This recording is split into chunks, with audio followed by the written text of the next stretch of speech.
আসসালামু আলাইকুম সুপ্রিয় দর্শক।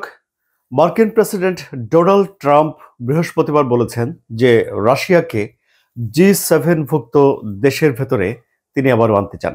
অর্থাৎ যে G8 G7 হয়ে গিয়েছিল সেটি এখন আবার G8 বা গ্রুপ অফ 8 হয়ে যাওয়ার একটা সম্ভাবনা দেখা দিয়েছে। এমনকি ডোনাল্ড ট্রাম্প বলছেন যে রাশিয়াকে এই G8 গ্রুপ থেকে সাসপেন্ড করা অর্থাৎ বের করে দেওয়া এটি ভুল ছিল। এই যে ডোনাল্ড ট্রাম্পের এই যে সিদ্ধান্ত, রাশিয়ার সঙ্গে তার এই যে ভালো সম্পর্ক, এই যে এত উঠা বসা এবং সম্পর্ক নিবিড় করার চেষ্টা, রাশিয়া ইউক্রেন যুদ্ধ বন্ধ করে দেওয়ার চেষ্টা, এই সব কিছুর সঙ্গে কি আমেরিকা মেক গ্রেট অ্যাগেইন বা ইউএসএ ফার্স্ট পলিসির কোনো সম্পর্ক আছে? চলুন আলোচনা করি। আমি আনোয়ার সাদি আপনাদের সঙ্গে আছি। 1975 সালে বিশ্বের শিল্পোন্নত 6টি দেশ একসঙ্গে বসে একটা পলিটিক্যাল গ্রুপ তৈরি করেছিল। যদিও গ্রুপটা পলিটিক্যাল গ্রুপ, কিন্তু তাদের মেইন ফোকাস ছিল economic development, trade, business enhance. এবং এই ব্যবসা বাণিজ্য বাড়ানোর এই গ্রুপ পরবর্তীতে 1997 সালে এসে এটি G8-এ রূপান্তরিত হয়। অর্থাৎ সেখানে রাশিয়া দেশ হিসেবে এর মধ্যে অন্তর্ভুক্ত হয়। 2014 সালে রাশিয়া ক্রিমিয়া দখল করে নেয়। ক্রিমিয়া তখন ইউক্রেনের অংশ ছিল এবং ক্রিমিয়া হলো ব্ল্যাক সির পাড়ে। সুতরাং এই জায়গাটা ভৌগোলিকভাবে অত্যন্ত গুরুত্বপূর্ণ। এই জায়গা দখল করার পরে রাশিয়াকে এই G8 থেকে বহিষ্কার করে দেওয়া হয় এবং G8 G7-এ রূপান্তরিত হয়। এখন ডোনাল্ড ট্রাম্প মনে করছেন যে আবার রাশিয়াকে ফেরত আনা উচিত এবং রাশিয়াকে যে বের করে দেয়া এটি একটি ভুল ছিল বলেও তিনি মন্তব্য করেছেন। এবং তিনি বলেছেন যে রাশিয়াকে পছন্দ করা বা না করা এটি বড় বিষয় নয়, বড় বিষয় হলো যে রাশিয়া এর সদস্য ছিল। এখন এবারে G7 মানে এখনো তো রাশিয়া অন্তর্ভুক্ত হয়নি, কাজেই এটি গ্রুপ অফ 7ই আমরা বলতে পারি।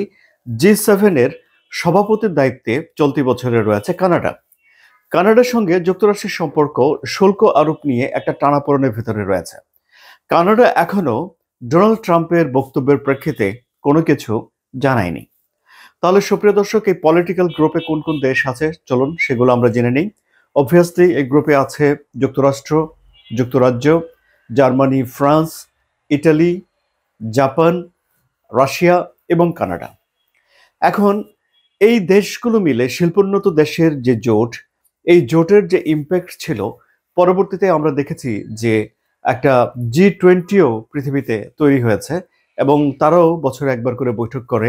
G8 বা G7-এর দেশগুলো বছরে একবার করে বৈঠক করে এবং তারা শিল্পোন্নত হয়, ধনী হয়, প্রভাবশালী হয়, তাদেরকে উন্নত বিশ্ব হিসেবে ধরে নেয় সবাই।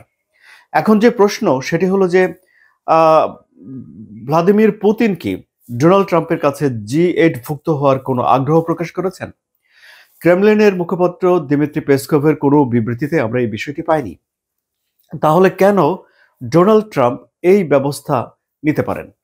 আবার এর সঙ্গে আরেকটা বিষয় আপনাদেরকে জানিয়ে রাখি, সেটি হলো যে G7-এর ফর্মাল সদস্য দেশ না হওয়া সত্ত্বেও G7-এর যেসব অ্যানুয়াল মিটিংগুলো হয় সেখানে কিন্তু ইন্ডিয়া বা ভারতের একটা উপস্থিতি রয়েছে। এখন ডোনাল্ড ট্রাম্প ভারতের সঙ্গে এবং রাশিয়ার সঙ্গে সম্পর্ক ব্যাপকভাবে উন্নীত করছে। কেমন? ছোট্ট একটা উদাহরণ দিই আপনাদেরকে। এই যেমন ধরুন ভারতের 5th জেনারেশন উড়োজাহাজ নেই। এখন ডোনাল্ড ট্রাম্প বলছেন যে তিনি ভারতকে F-35 যুদ্ধ বিমান দেবেন এবং এই যুদ্ধ বিমান একটা রেয়ার যুদ্ধ বিমান, এটা আমেরিকার একটা প্রাউড। সো এই বিমানটা তিনি ভারতকে দিচ্ছেন। অর্থাৎ ভারতের সঙ্গে তার এই যে সম্পর্ক উন্নয়ন, ভারতকে কাছে রাখা, আবার রাশিয়ার সঙ্গে যে সম্পর্ক উন্নয়ন, রাশিয়াকে যে কাছে রাখা, এই দুটো দেশের সঙ্গে যখন একত্রে ইউএসএ মার্চ করবে তখন কি ঘটবে, মানে কোন ঘটনা ঘটতে পারে যা ইউএসএ ফার্স্ট বা মেক ইউএসএ গ্রেট অ্যাগেইন এই পলিসিকে আরো উজ্জ্বল করে তোলে।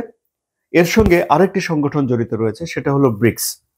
এবং ব্রিক্সের তাদের একটা ব্যাংক করার কথা রয়েছে। তারা ডলারাইজেশন, দুনিয়া জুড়ে ডলারের আধিপত্যকে খর্ব করে বিকল্প মুদ্রা চালু করার জন্য যা যা করা দরকার সেই ব্যাপারে এই সংগঠনটির একটি উদ্যোগ রয়েছে।